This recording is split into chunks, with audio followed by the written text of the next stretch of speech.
Let's give some team grades for the 2023 season. And this part will be the Mountain West Conference. Firstly, let's talk about the winners of the Mountain West Conference, Boise State. This team had a very rough start, starting 4-5. And after a 10-win season last year, it was looking like this season was going to be an utterly disappointment. But they turned it around, winning 4 games in a row. And in that was the conference championship game where they beat UNLV. And beat them by quite a big margin. But because of this second half turnaround, I still gave them a B+.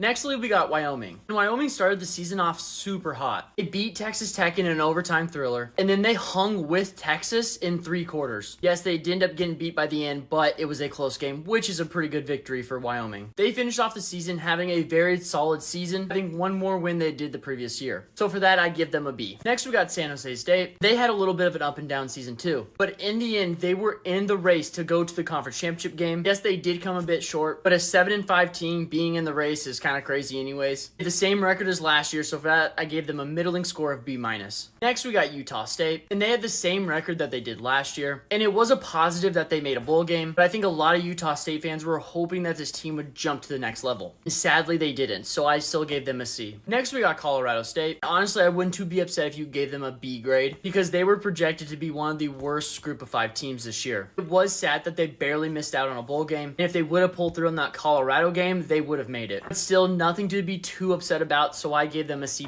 Next, we got New Mexico, and last year they did go 2-10, so a 4-8 record is a bit better, but still, there is not too many great things to say about this team, so for that, I give them a D.